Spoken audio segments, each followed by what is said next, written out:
రాజమహేంద్రవరంలోని చందా సత్రం వీధిలో ఎన్టీఆర్ భరోసా పెన్షన్ల పంపిణీని నేటి ఉదయం కమిషనర్ రాహుల్ మీనా పరిశీలించారు. అర్హులైన లబ్ధిదారులకు పారదర్శకంగా సామాజిక భద్రత పింఛన్లు పంపిణీ చేస్తున్నట్లు కమిషనర్ రాహుల్ మీనా తెలిపారు. ఈ సందర్భంగా పింఛన్దారులతో స్నేహపూర్వకంగా మాట్లాడుతూ పింఛన్ సాయం ఏ విధంగా ఉపయోగపడుతుందో అడిగి తెలుసుకున్నారు. అలాగే ప్రభుత్వం అమలు చేస్తున్న పథకాలు అందుతున్నది లేనిది ఆరా తీశారు. నగరంలో పింఛన్ల పంపిణీ సజావుగా కొనసాగుతోందని, ఎక్కడైనా లోపాలు ఉన్నట్లయితే వెంటనే తెలియచేయాలని ప్రజలకు విజ్ఞప్తి చేశారు. అనంతరం కమిషనర్ మాట్లాడుతూ ఆర్ఎంసీ సెక్రటరీ శైలజావల్లి, ఎంహెచ్ఓ వినూత్న, ఇతర మున్సిపల్ అధికారులు, వార్డు సచివాలయ సిబ్బంది కమిషనర్ వెంట ఉన్నారు. మాజీ మంత్రి వైసీపీ పీఏసీ సభ్యులు ముద్రగడ పద్మనాభంను పరామర్శించేందుకు హైదరాబాద్లోని ఆసుపత్రికి రావద్దని ఆయన తనయుడు గిరిబాబు వైసీపీ అధినేత వైఎస్ జగన్ను కోరారు. ముద్రగడ ఆరోగ్య పరిస్థితిని స్వయంగా చూసేందుకు వైఎస్ఆర్సీపీ అధినేత మాజీ సీఎం వైఎస్ జగన్మోహన్ రెడ్డి రేపు హైదరాబాద్లోని సింధు ఆసుపత్రికి వెళ్లాల్సి ఉంది. అయితే ఆసుపత్రి వర్గాల ఇబ్బందుల దృష్ట్యా పర్యటనను రద్దు చేసుకోవాలని జగన్ను కోరారు. ఇప్పటికే రాష్ట్ర వ్యాప్తంగా ఉన్న ముద్రగడ అభిమానులు వైసీపీ నేతల తాకిడితో ఆసుపత్రిలో రోగులకు వైద్య సేవలు అందించే సిబ్బంది తీవ్ర ఇబ్బందులు ఎదుర్కొంటున్నారని, ఇవన్నీ దృష్టిలో ఉంచుకుని పర్యటనను విరమించుకోవాలని గిరిబాబు విజ్ఞప్తి చేశారు.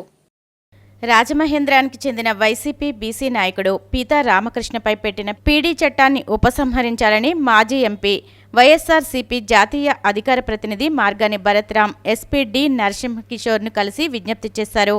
అధికార పార్టీ నాయకులు చేసే అన్యాయాలను, అక్రమాలను ప్రశ్నించడం వల్లే నగర ఎమ్మెల్యే ఒత్తిడితో ఆయనపై పీడీ చట్టాన్ని ప్రయోగించారని ఆరోపించారు. అతనిపై 12 కేసుల్లో ఇరికించడంతో పాటు రౌడీ షీట్ కూడా తెరిచారని భరత్ ఎస్పీ దృష్టికి తెచ్చారు.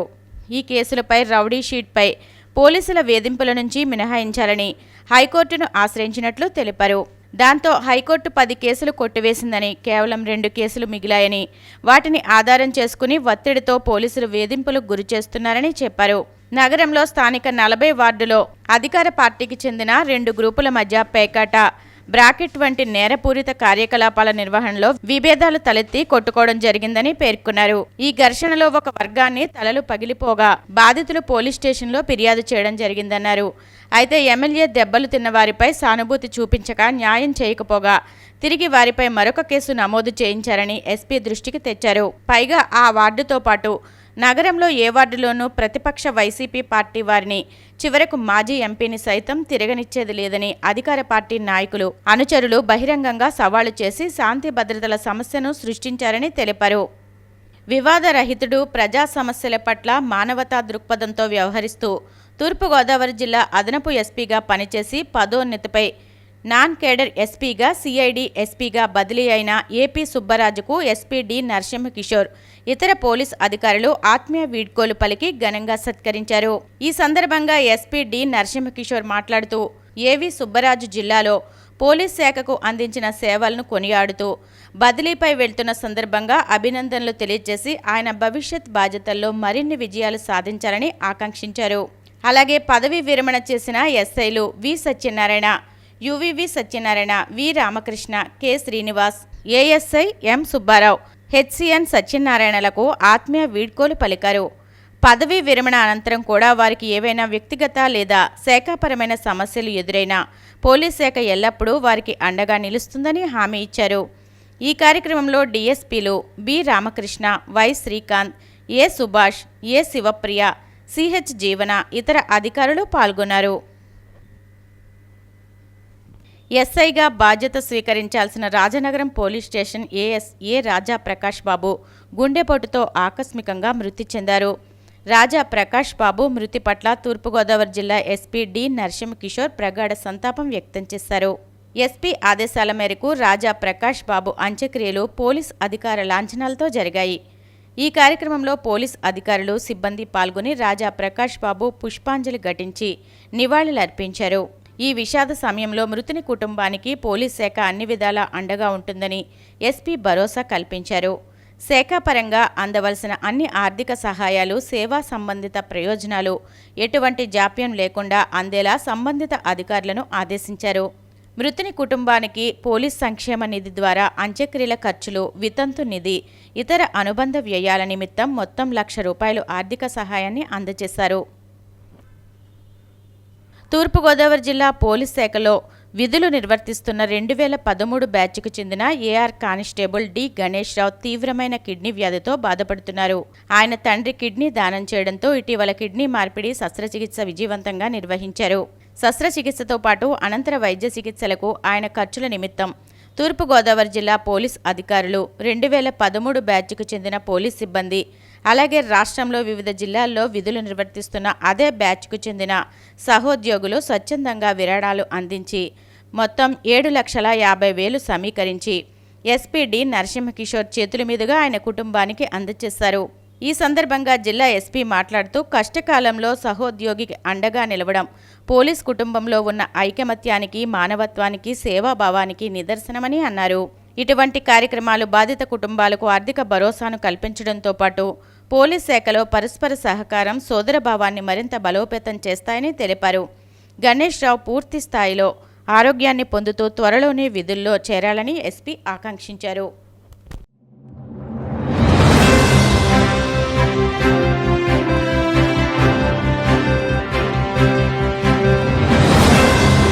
నమస్కారం. సిసిసి డిజిటల్ 230 న్యూస్ బులెటిన్కి స్వాగతం. ముందుగా వార్తలోని ముఖ్యాంశాలు. పవన్ కళ్యాణ్ హోంమంత్రి కాగానే జాడా శ్రవణ్ కుమార్ పై ఫిర్యాదు చేస్తానన్న రఘురామ తన నాలుక కోసి సమాధి కడతానని బెదిరించడం హత్యకు ప్రేరేపించడమేనని ఆరోపణ. రావిపాడు గ్రామంలో ఉపాధి హామీ శ్రామికులకు భోజనాలు ఏర్పాటు చేసిన మంత్రి నిమ్మల వారి కష్ట సుఖాలను అడిగి తెలుసుకుని ఏ సమస్య వచ్చినా తాను పరిష్కరిస్తానని భరోసా. కాకినాడలో హ్యాచ్ ఇండియా కాంపెండియం పుస్తకాన్ని ఆవిష్కరించిన మంత్రి అచ్చెన్నాయుడు ఆక్వా రైతులకు కూటమి ప్రభుత్వం అండగా ఉంటుందని హామీ. అమరావతిలో వైసీపీ నేతలపై దాడి ప్రభుత్వ ప్రయోజితమే అన్న మాజీ ఎంపీ మార్గాని భరత్. దాడికి పాల్పడ్డ వారిపై హత్యాయత్నం కేసులు నమోదు చేయాలని డిమాండ్.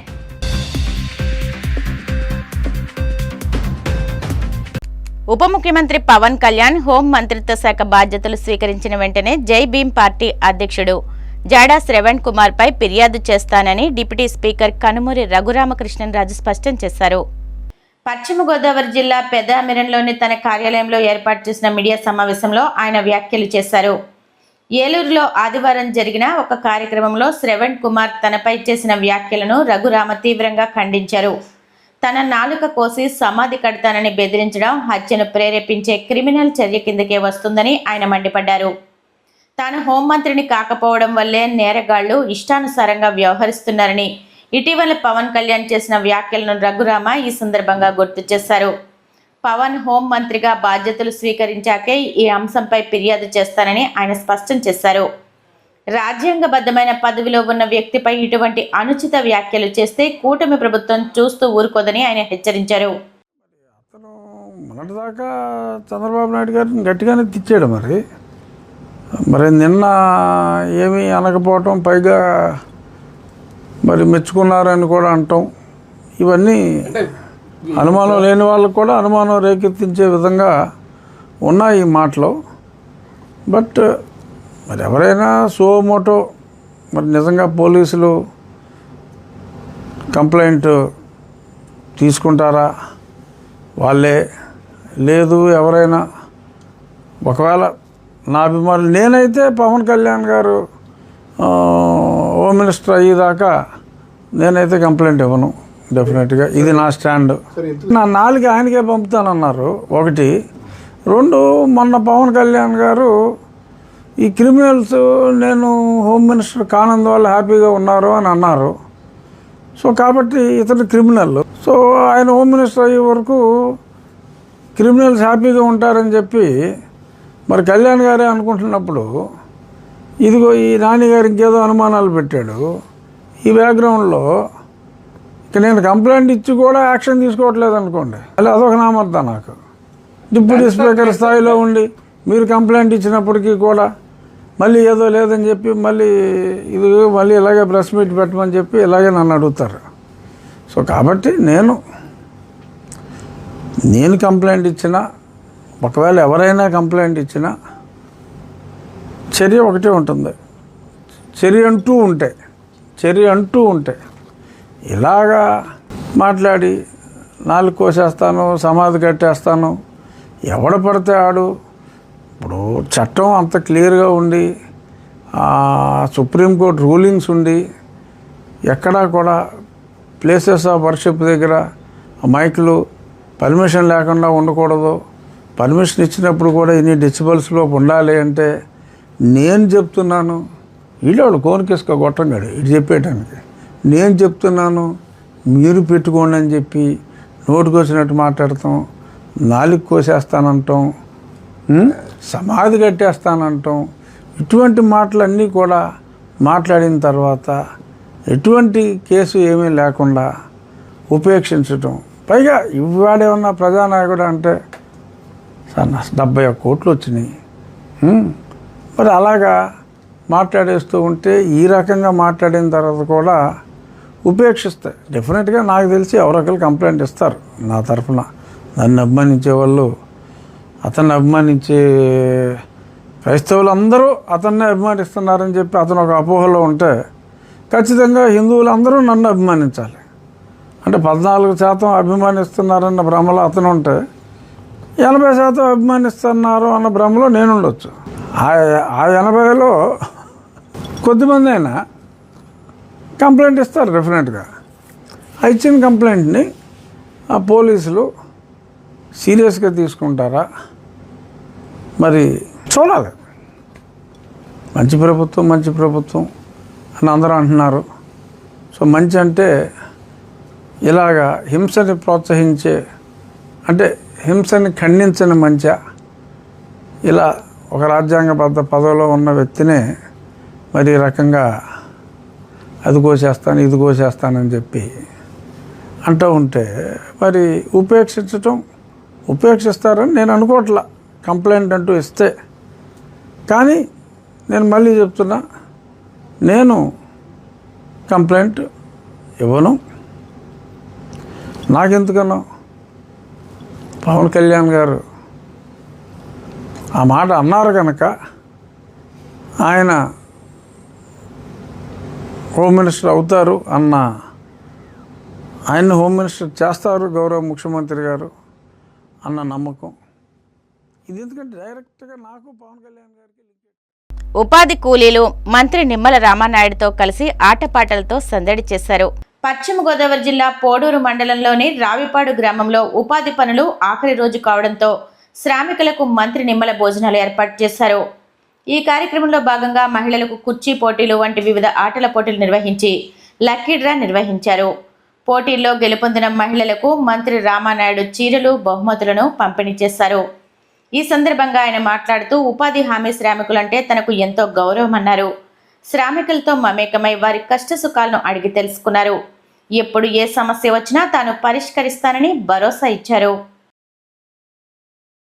లేచిన దగ్గర నుంచి శ్రమించి కష్టించి పని చేసి మళ్ళీ ఇంటికి వెళ్ళి మళ్ళీ బిడ్డలతోటి మనవాళ్ళతోటి మళ్ళీ ఇంటి పనులతోటి బిజీగా 365 రోజులు సంవత్సరం పాటు నడిచేటువంటి మీకు ఇదొక ఊరటగా ఉండాలి. ఇదో మీ అందరికీ కూడా మళ్ళీ ఒక ఎనర్జీ ఇచ్చేటువంటి విధంగా మీలో ఒక సభ్యుడిగా, ఇప్పుడు నేను ఒక మంత్రిగా ఉన్నాను, మీరు ఒక శ్రామికుడిగా ఉన్న భేదం మన మధ్య ఉండకూడదు. మీరు నేను అందరం కూడా ఒక్కటే, అందరం కూడా ఒకటే కుటుంబం మనందరిది. అందుకే నేను మా ఊర్లో అయితే ఇట్లా ఉపాధి హామీ శ్రామికులు భోజనాలు పెడితే నేను మా భార్య మా పిల్లలతో సహా హాజరయ్యేవాడు. మా భార్య పిల్లలతో సహా వాళ్ళకి వడ్డన చేయించి, ఎందుకంటే ఒక ఫ్యామిలీ, ఒక కుటుంబం మీరు నేను అనేటువంటి విధానం. అందుకని ఈరోజు రావిపాడి గ్రామంలో చక్కగా మీ అందరూ కూడా ఈ కార్యక్రమంలో భాగస్వాములై మ్యూజికల్ చైర్ కూడా నేను కూడా ఒక 10 నిమిషాలు నాకు కూడా ఎనర్జీ ఒక ట్యాబ్లెట్ తగ్గించుకోవచ్చు నేను. ఎందుకంటే స్ట్రెస్ ఉంటే ట్యాబ్లెట్లు పెరుగుతున్నాయి, షుగర్ పెరుగుతున్నాయి, బీపీలు పెరుగుతూ ఉన్నాయి. ఇప్పుడు మీ దగ్గర ఒక 10-15 నిమిషాలు మీ ఏదైతే గేమ్ చూసాం, గేమ్ చూసి హ్యాపీగా మీరు పడేటువంటి తాపత్రయం, ఆ చైర్లో కూర్చోవాలనేటువంటి మీ ఆరాటం, పాటకి అనుగుణంగా మీరు చుట్టూ తిరగడం, అవన్నీ చూసి నవ్వుకున్న హ్యాపీగా. అంటే ఈ రకంగా ఎంటర్టైన్మెంట్ ఉండాలి, సరదాగా ఉండాలి, ఆనందంగా ఉండాలి. మనం పట్టుకెళ్ళేది ఏమీ లేదు. ఇప్పుడు ఎమ్మెల్యేగా ఈ కార్యక్రమం పెట్టాలని ప్రభుత్వ కార్యక్రమాలు కాదు. ఎందుకు చేస్తున్నాము అని అంటే నాది ఒక్కటే బాని ఎప్పుడు కూడా. ఈ భూమి మీదకి ఎలాగొచ్చామో మనందరికీ తెలుసు. ఏమీ పట్టుకు రాకుండా వచ్చాం భూమి మీదకి. మళ్ళీ భూమి మీద వెళ్ళేటప్పుడు కూడా ఏమీ పట్టుకోకుండానే వెళ్తాం. మనం సంపాదించుకున్నవి కానీ మనం కూడబెట్టుకున్నవి కానీ మనతో పాటు రావు. ఏదైనా వస్తే ఏమొస్తుంది, మనం ఉన్నప్పుడు మనం చేసినట్టు మంచి పనులు మాత్రమే మనం లేనప్పుడు వస్తూ ఉంటాయి. అంచేత ఆ సత్యాన్ని మనం గ్రహించి పనిచేస్తాను నేను ఎప్పుడు కూడా. అందుకని ఆ తాపత్రయం లేకుండా మన చేతిలో ఉన్నది 10 మందికి పంచాలి, మన చేతిలో ఉన్నది 10 మందికి పెట్టాలి. మన ఒక్కళ్ళవే ఆనందం కాదు, అందరూ ఆనందంగా ఉండాలనేది.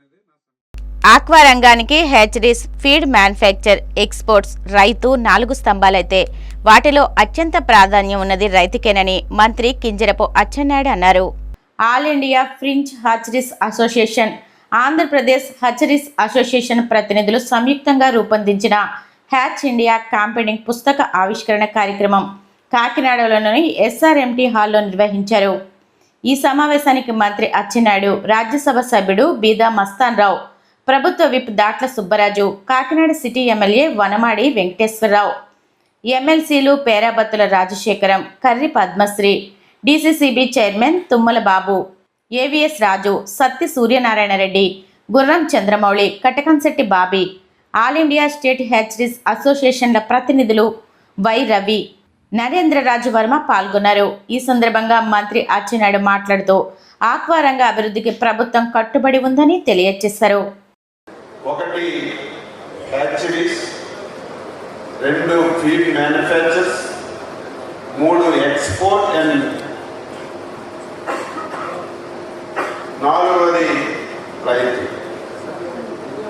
ఈ 4 రంగాల్లో మనందరికీ అత్యంత ప్రాధాన్యమైనటువంటిది రైతు అని చెప్పి మీ అందరికీ ఈ సందర్భంగా తెలియజేస్తున్నాను. ఎందుకు ఈ మాట అంటున్నానంటే, రైతు హ్యాపీగా ఆక్వా కల్చర్ చేసేటప్పుడే మిగిలినటువంటి రంగాలకు పని దొరుకుతుంది. రైతే నేను ఆక్వా వ్యవసాయం చేయనని చెప్తే మిగతా రంగానికి అంత పని ఉండదు. అందుకే మనం రైతును దృష్టిలో పెట్టుకొని ఈ రంగాన్ని ముందుకు తీసుకెళ్లవలసినటువంటి అవసరం ఉంది అని చెప్పి ఈ సందర్భంగా తెలియజేస్తున్నాను. రాజధాని అమరావతి ప్రాంతంలో ల్యాండ్ పూలింగ్ బాధితులైన పెనుమాక రైతులకు భరోసా ఇచ్చేందుకు వెళ్లిన వైసీపీ సిఆర్డీఏ రైతు పరిరక్షణ కమిటీ నేతలు, మాజీ మంత్రులు, ఎమ్మెల్సీలపై టీడీపీ శ్రేణులు రాళ్లు, కోడిగుడ్లతో భౌతిక దాడులకు తెగబడడానికి మాజీ ఎంపీ మార్గాని భరత్ తీవ్రంగా ఖండించారు. రాజమండ్రి వైసీపీ కార్యాలయంలో ఆయన మీడియాతో మాట్లాడుతూ మంత్రి నారా లోకేష్ ప్రధాన అనుచరుడైన టీఎన్ఎస్ఎఫ్ నాయకుడి ఆధ్వర్యంలో కార్లను ధ్వంసం చేసి నేతలపైనే కాకుండా అడ్డు వచ్చిన పోలీసులపై సైతం హత్యాయత్నానికి పాల్పడ్డారని ఆరోపించారు. దాడులకు పాల్పడిన అధికార పార్టీ గూండాలను వదిలేసి బాధితులైన వైసీపీ నేతలపైనే అక్రమంగా రివర్స్ కేసులు నమోదు చేయడం కూటమి ప్రభుత్వ దుర్మార్గానికి పరాకాష్ట అని ధ్వజమెత్తారు. లోకేష్ గారితో చెప్పించాల్సిన బాధ్యత యాజ్ ఏ తండ్రిగా మీకు ఆ బాధ్యత ఉంది. ఎంత అన్యాయం అండి ఇది. ఇది ప్రజాస్వామ్యంలో కరెక్టేనా? ప్రజాస్వామ్యంలో ఇది ఎవరైనా ఒప్పుకుంటారా? ఇది ఎంతవరకు కరెక్ట్ అని అడుగుతా ఉన్నా. ఇవాళ మనకి వెలుగులోకి వచ్చిన ఘటనలు ఇవి. అసలు వెలుగులోకి రాని ఎన్ని ఘటనలు జరుగుతున్నాయండి ఇవాళ ఆంధ్రప్రదేశ్లో?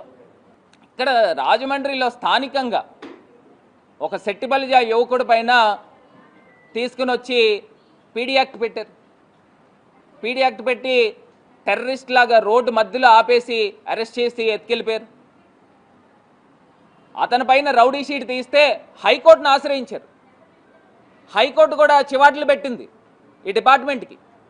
మీరు చీటికి మాటికి ప్రభుత్వ కక్ష సాధింపులు చెయ్యొద్దు అని చెప్పేసి హైకోర్టు కూడా చివాట్లు పెట్టింది. మీరు మాటి మాటికి స్టేషన్లకు పిలిపించద్దని కూడా చివాట్లు పెట్టింది. మళ్ళీ ఇవాళ ప్రచారాలు చేస్తున్నారు. ఒక రౌడీ షీటర్, వీళ్ళే తీస్తారు రౌడీ షీటర్లు, మళ్ళీ వీళ్ళే ప్రచారం చేస్తున్నారు ఏ రౌడీ షీటర్ని అరెస్ట్ చేస్తే తప్ప అని. నేను అడుగుతా ఉన్నా, 2 కేసులు ఉన్న వ్యక్తి పైన అరెస్టులు చేస్తారా అని అడుగుతా ఉన్నా. ఇది కాక ఇవాళ నారా లోకేష్ గారు అవలంబించే రాజ్యాంగము ఇండియన్ కాన్స్టిట్యూషన్ కాదండి, ఇది భారత రాజ్యాంగం. డాక్టర్ బాబాసాహెబ్ అంబేద్కర్ గారు రచించిన రాజ్యాంగం. దీనిపైన గౌరవం లేదు.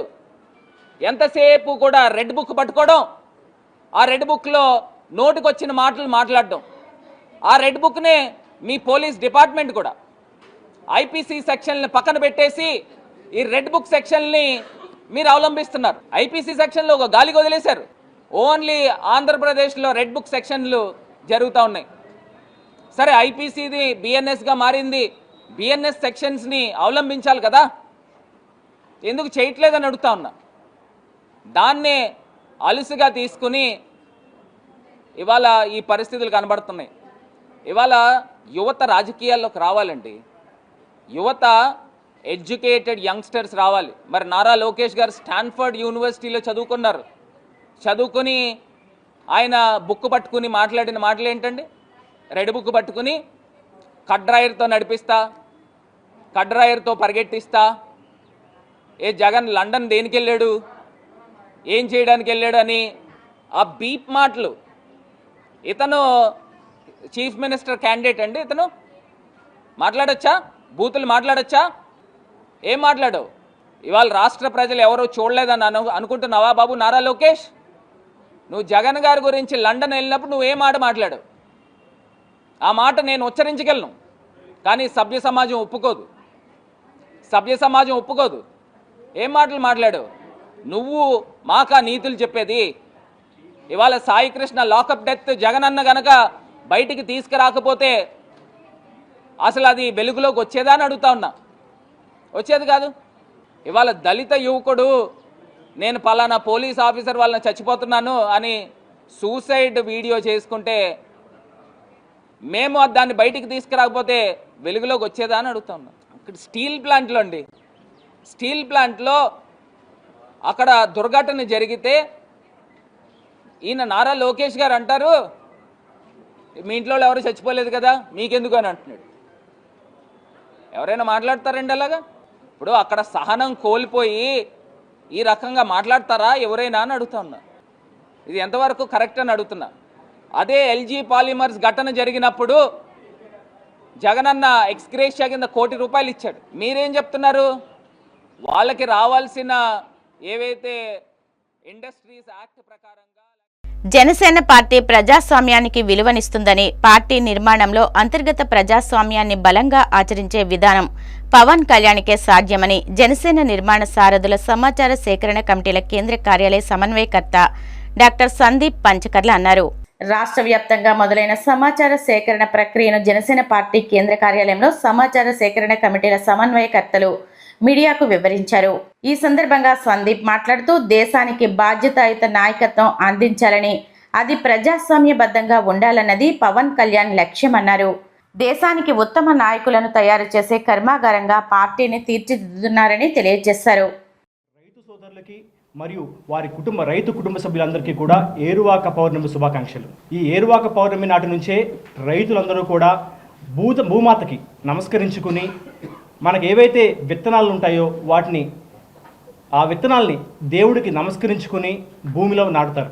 మరి ఇలాంటి అద్భుతమైన రోజున జనసేన పార్టీ అధ్యక్షులు శ్రీ పవన్ కళ్యాణ్ గారు జనసేన పార్టీ యొక్క మనకి ఎవరైతే ముఖ్య నాయకులు ఉంటారో వీళ్ళందరినీ కూడా ఒకటిగా చేయడం కోసం ఈ కార్యక్రమాన్ని ప్రారంభించారు. కాబట్టి నేను ఈ సమాచారాన్ని పూర్తిగా మీ ముందు చేరవేసే ముందు రైతులకు సంబంధించిన మనకి ఆస్పీసెస్ డే కాబట్టి నేను మీ అందరికీ కూడా ఒక చిన్న కథతో నేను ప్రారంభిస్తానండి. మీ అందరికీ కూడా చైనీస్ బ్యాంబూ అనే ఒక చెట్టు గురించి తెలుసు. అనేక మందికి తెలుసు, కొంతమంది తెలిసి ఉండకపోవచ్చు. ఈ చైనీస్ బ్యాంబూ అనే ఒక విత్తనం ఎవరైతే వ్యక్తి ఈ చైనీస్ బ్యాంబూని నాటుతాడో అది నాటిన మొదటి సంవత్సరం ఎటువంటి ఫలితాలు ఇవ్వదండి. మొదటి సంవత్సరం అంతా కూడా వాటికి నీరు పోస్తానే ఉండాలి. రెండో సంవత్సరం నీరు పోస్తానే ఉండాలి. మూడో సంవత్సరం నీరు పోస్తానే ఉండాలి. చూసే ప్రతి ఒక్కడికి కూడా ఇదేంటి, ఈ మనిషి ఏం చేస్తున్నాడు, దేన్ని నాటాడు, ఫలితం రావట్లేదు, ఇతనికి ఏమన్నా అసలు ఏమంటే మా మైండ్ ఉందా, లేదు, అసలు దీనివల్ల ఫలితాలు ఉంటాయని చెప్పి అనేక మంది అనుమానించారు. 4వ సంవత్సరం అయినా కూడా ఎటువంటి ఫలితాలు రాలేదు. 5వ సంవత్సరం ఎటువంటి ఫలితాలు రాలేదు. కానీ 5 సంవత్సరాల తర్వాత ఈ చైనీస్ బ్యాంబూ విత్తనం ఏదైతే ఉందో పోసిన ప్రతి నీటి చుక్కను కూడా బలంగా మార్చుకుని 5వ సంవత్సరం తర్వాత నుంచి కూడా 5 నుంచి 6 వారాల సమయంలో దాదాపు 90 నుంచి 100 అడుగులు పైకి ఎత్తుకు ఎదుగుతుందండి. ఆ 90 నుంచి 100 అడుగులు ఎత్తుకు ఎదగడానికి దానికి కావాల్సిన సమయం కేవలం 5 నుంచి 6 వారాలు మాత్రమే. కానీ ఈ రైతు పడ్డ కష్టం ఎన్ని సంవత్సరాలు మీకు తెలుసా? 5 సంవత్సరాల కష్టం. ఈ 5 సంవత్సరాల కష్టం ఎవరికి కనపడదు. ఈ 5 సంవత్సరాల కాలాన్ని చూసే వ్యక్తులు ఏమంటారంటే ఈ రైతు నాటాడు కానీ ఎటువంటి ఫలితాలు రాలేదనుకుంటారు. ఎవరైతే ఈ చైనీస్ బ్యాంబూ విత్తనం మొలకెత్తే సమయం నుంచి 5 వారాల పాటు చూస్తారో చాలా అదృష్టవంతుడితను ఏ పని చేయకుండానే 5 వారాల్లో 100 అడుగులు చెట్టుని ఇతను నాటేశాడని చెప్పి అనుకుంటారు. కానీ ఆ రైతు పడ్డ కష్టం 5 సంవత్సరాల 5 నెలలండి. ఈ 5 సంవత్సరాల 5 నెలలు పవన్ కళ్యాణ్ గారి విషయంలో తీసుకుంటే కనుక దాదాపు పుష్కర కాలం పాటు 2008 నుంచి కూడా కామన్ మ్యాన్ ప్రొటెక్షన్ ఫోర్స్ అనే ఒక వ్యవస్థని స్థాపించి ఆ రోజు నాటి నుంచి యువరాజ్యం అధ్యక్షుడిగా ఆ రోజు ఆయన చేసిన శ్రమ, జనసేన పార్టీని 2014లో స్థాపించినటి నుంచి కూడా ఆయన పెట్టిన కృషి, దానికి ఫలితమే జనసేన పార్టీ ఈ ఎన్నికల్లో 21 స్థానాలు గెలవడం. దాని ఫలితమే ఈరోజు రాష్ట్ర వ్యాప్తంగా కూడా మారుమూల ప్రాంతాల నుంచి గ్రాస్ రూట్ లెవెల్స్ నుంచి నాలాంటి యువకుల్ని పైకి తీసుకొచ్చి ఈరోజు మీ ముందు నుంచో పెట్టి నిన్న మీకు సీకే కన్వెన్షన్లో తీసుకుంటే కనుక దాదాపు 825 మందిని రాష్ట్ర వ్యాప్తంగా పవన్ కళ్యాణ్ గారు హ్యాండ్ పిక్ చేసి, అంటే ఏ విధంగా అయితే కనుక ఒక సీడీ యొక్క గుణగణాలను చూసి దాని ప్రొడక్ట్ని చూసి టెస్ట్ చేసి ల్యాబొరేటరీ టెస్టెడ్ అని చెప్పి మనం సర్టిఫై చేస్తామో ఆ విధంగా ఇన్నేళ్ల పాటు టెస్ట్ చేసి యువతీ యువకుల్ని ఆయన ఎన్నుకుని వాళ్ళకి ఈరోజు రాష్ట్ర స్థాయిలో గుర్తింపు తీసుకొచ్చారు. మరి మీరు తీసుకుంటే కనుక అరకు ప్రాంతం నుంచి బాబురావు అనే ఒక వ్యక్తి మారుమూల ట్రైబల్ కుర్రవాడు, అదేవిధంగా భీమిలి నియోజకవర్గం నుంచి ఒక టీ షాప్ నడుపుకునే శివ అనే వ్యక్తి, తెనాల నుంచి టైలరింగ్ వర్క్ చేసుకునే ఒక శివకుమార్ అనే వ్యక్తి, ఇలా వీళ్ళందరినీ కూడా రాష్ట్ర స్థాయిలో జనసేన పార్టీలు ఈరోజు మనకి జనసేన పార్టీ నిర్మాణ బాధ్యతలు అప్పచెప్పారు. మరి కాబట్టి ఈ నిర్మాణ బాధ్యతల్లో ఎటువంటి కార్యక్రమాలు నిర్వహిస్తాం అనేది ఈ విషయాన్ని మీ అందరికీ నేను తెలియజేస్తాను. సో దీంట్లో భాగంగా మనకి పవన్ కళ్యాణ్ గారు, మా అధ్యక్షుడు పవన్ కళ్యాణ్ గారు ఒక కమిటీని నియమించారండి. దీంట్లో కమిటీలో 28 సభ్యులు ఉంటారు. ఈ సభ్యులు మొత్తం మీద కూడా ఒక అబ్జర్వర్, దాంతోపాటు 3 సీనియర్ నాయకులు, 3 సాధక్ రిప్రజెంటేటివ్స్, దాంతోపాటు 21 మంది సాధక సభ్యులు. సో వీరందరినీ కలుపుకుంటే కనుక ఒక పార్లమెంట్కి 28 మంది సభ్యుల్ని అధ్యక్షులు పవన్ కళ్యాణ్ గారు ఈ సమాచార సేకరణ కమిటీ కింద నిర్ణయించడం జరిగింది. సో మన రాష్ట్రంలో ఉన్న 25 పార్లమెంట్లు కూడా ఈ కమిటీ. అంబేద్కర్ కోనసీమ జిల్లా అమలాపురం ఆక్వా రైతులు నిరసన చేపట్టారు. రాష్ట్ర ఆక్వా రైతు సంఘం పిలుపు మేరకు జిల్లా అధ్యక్షుడు దెందుకూరు సత్యబాబురాజు ఆధ్వర్యంలో ఆక్వా రైతులు ఆందోళన చేపట్టారు. ఆక్వా ఫీడ్ డీలర్లు, షాపుల యజమానులు రైతులకు మద్దతు ఇచ్చారు. టన్ను మేతకు అదనంగా 10,000 రూపాయల నుండి 12,000 పెంచడంపై ఆక్వా రైతులు ఆవేదన వ్యక్తం చేస్తున్నారు. రొయ్య ధర కూడా తగ్గించేయడంతో ధరల స్థిరీకరణ చేయాలంటూ రైతులు డిమాండ్ చేస్తున్నారు. ఒక రైతు ఇబ్బందులు ఏ విధంగా ఉన్నాయి అంటే, అక్కడ ట్రంప్ ట్యాక్స్ ఉన్నా, అక్కడ వేరే దేశంలో యుద్ధం జరిగినా ఇదే ఆక్వాలో అందరూ ఉన్నారు. ఫీడ్ మిల్లర్స్ ఉన్నారు, ఎక్స్పోర్టర్స్ ఉన్నారు. కానీ ఏది జరిగినా, ఏదైతే ఏది జరిగినా ప్రతిదీ రైతు మీదే పడుతుంది. చేత అప్పుడు మాకు ప్రధాన సమస్య ఇప్పుడు ఫీడ్ రేట్లు పెంచారు. దానికి సాకాలు ఏం చెప్తున్నారంటే, సాక్ అది ఉన్నది నిజమే, అది ఏం చెప్తున్నారు, రా మెటీరియల్ రేట్లు పెరిగినాయి అని చేత మేము ఫీడ్ పెంచుకోకపోతే మాకు లాస్ వస్తుంది, లాస్కి మేము బిజినెస్ చేయలేము అని ఫీడ్ మిల్లర్స్ చెప్తున్నారు. కానీ అంతకుముందు చాలాసార్లు, చాలా సందర్భాల్లో, 4-5 సంవత్సరాల కింద కూడా ఏవైతే ఇప్పుడు రా మెటీరియల్ పెరిగిందంటున్నారో అవి చాలాసార్లు డౌన్ అయినాయి. ఆ డౌన్ అయినప్పుడు పోనీ రైతుకి కలిసి వస్తుంది కదా, పోనీ మేము ఫీడ్ రేటు తగ్గిస్తామని ఏ ఒక్క సందర్భం కూడా లేదు. గడిచిన 4-5 సంవత్సరాలు కానీ 10 సంవత్సరాలు కానీ ఈ అప్ అండ్ డౌన్స్ చాలాసార్లు జరిగినాయి రా మెటీరియల్ రేటు విషయంలో. అలానే ఇప్పుడు కూడా ₹1 కూడా, కేజీ ₹1 కూడా ఈ మేత రేట్లో తగ్గించింది లేదు.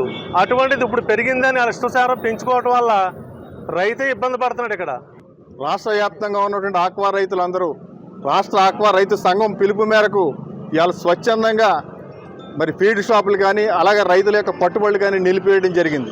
ఇంకేదంటే మా ఆవేదనని ఈ రకంగా నిరసన రూపంలో మేము ప్రభుత్వానికి తెలియజేస్తున్నాం. కారణం ఏమిటంటే ముడి సరుకులు పెరిగినాయి అన్నటువంటి నెపంతో ఫీడ్ ధరలు విపరీతంగా పెంచారు.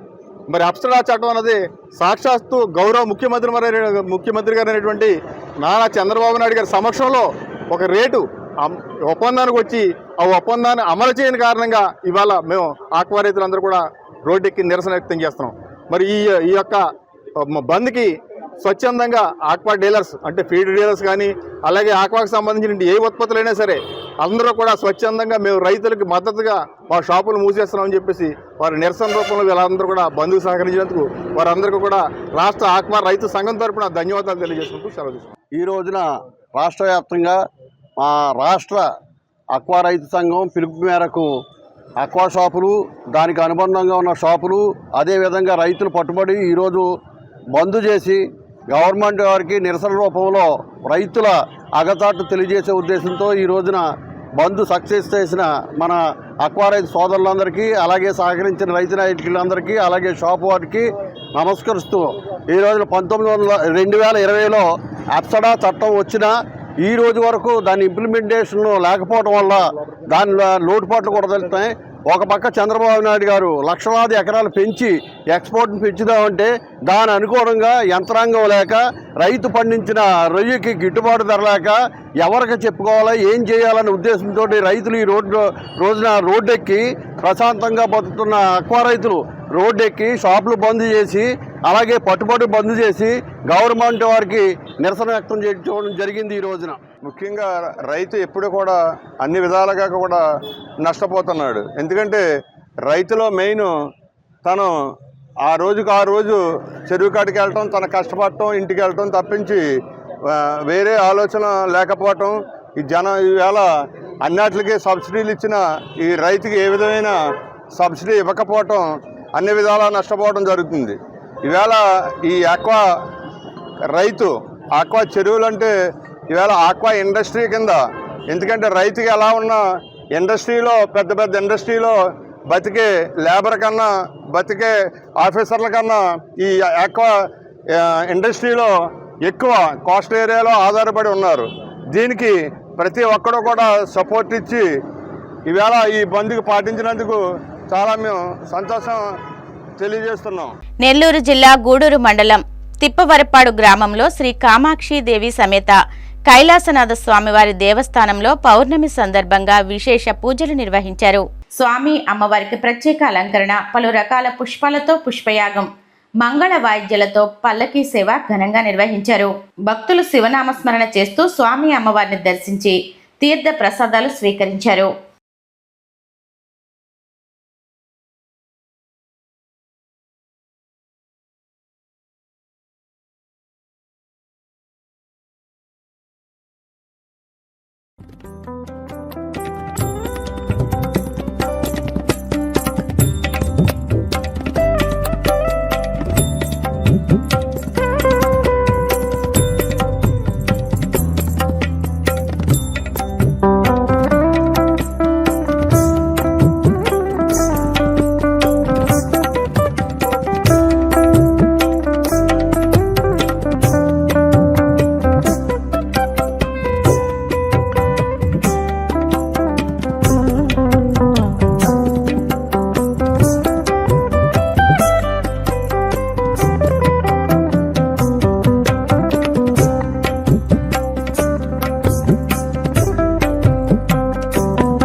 వార్తలు ముగించే ముందు ముఖ్యాంశాలు మరొకసారి. పవన్ కళ్యాణ్ హోంమంత్రి కాగానే జాడా శ్రవణ్ కుమార్ పై ఫిర్యాదు చేస్తానన్న రఘురామ తన నాలుక కోసి సమాధి కడతానని బెదిరించడం హత్యకు ప్రేరేపించడమేనని ఆరోపణ.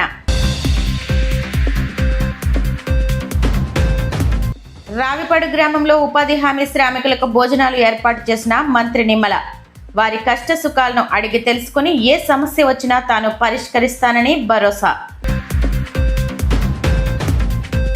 కాకినాడలో హ్యాచ్ ఇండియా కాంపెండియం పుస్తకాన్ని ఆవిష్కరించిన మంత్రి అచ్చెన్నాయుడు ఆక్వా రైతులకు కూటమి ప్రభుత్వం అండగా ఉంటుందని హామీ.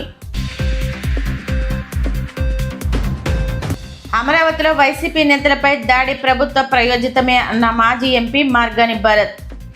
దాడికి పాల్పడ్డ వారిపై హత్యాయత్నం కేసులు నమోదు చేయాలని డిమాండ్.